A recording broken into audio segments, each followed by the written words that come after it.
Globally, the mental health of young people has been identified as a major area of health concern. In 2011, it was found that, on average, 1 in 5 children and adolescents reported to have mental health problems, and this number has been increasing throughout the years. In Hong Kong, the situation is even worse. A recent survey showed that 1 in 3 youngsters reported stress, anxiety, or depression symptoms, in which this number is way higher than the global average.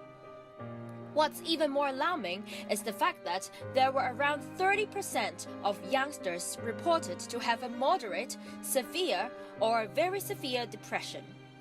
Given that depression is the mental disorder most commonly associated with suicide, the ever-increasing number of youth suicide cases in Hong Kong might imply an urgent need for promoting adolescents' mental health before it is too late. We all know that youngsters suffer from poor mental health. So, what's the reason behind? Previous research has associated poor mental health with poor resilience, in which resilience is defined as the ability of an individual to adapt to stress and adversity over their life course. To understand this concept, we can read these 2 graphs. According to the model of resilience shown on the left, when resilient people encounter life stressors, they will still suffer from mental health disturbance that affects their mood and stress level. But after a short period of time, they are able to achieve mental health recovery. In contrast, as illustrated by the red line in the graph on the right, people with poor resilience might not be able to achieve mental health recovery.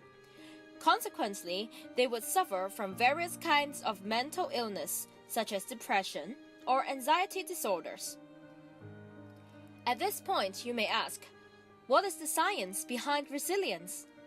Indeed, neuroscience does tell us something about resilience and its relationship with mental health.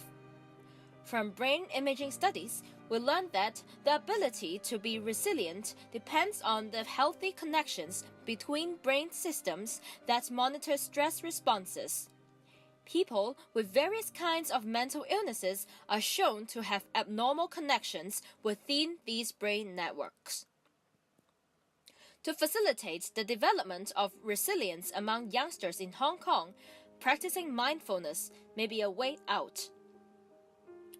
What is mindfulness? Without further ado, let's experience it now. Settle yourself into a comfortable position. Close your eyes. Try to take long, slow, deep breaths, breathing in fully and exhaling fully. Breathe in through your nose and out through your mouth. Allow yourself to breathe naturally. Bring your full attention to noticing each in-breath as it enters your nostrils, travels down your lungs, and causes your belly to expand. Invite your full attention to flow with your breath. Breathe in and breathe out. Follow the air all the way in and all the way out. Mindfully be present moment by moment with your breath. If your mind wanders away from your breath, just notice without judging it. Be it a thought, emotion, or sensation that hooks your attention, and gently guide your awareness back to your breathing. As this practice comes to an end, slowly allow your attention to expand and notice your entire body, and then beyond your body to the room you are in. When you are ready, open your eyes and come back fully alert and awake. How do you feel just now? Are you refreshed after the mindful breathing practice we just experienced? Mindfulness practice does not only bring us to a relaxed state, it also activates our resilience brain network. Previous research has shown that mindfulness helps us to control and monitor our attention on work and study, regulate our emotions, and be more aware of ourselves.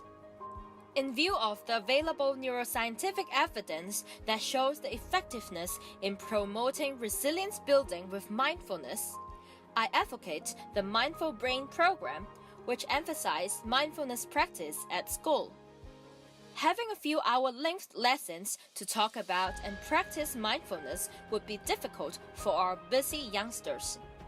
Hence, I advocate daily mindfulness practice for 10 minutes in class.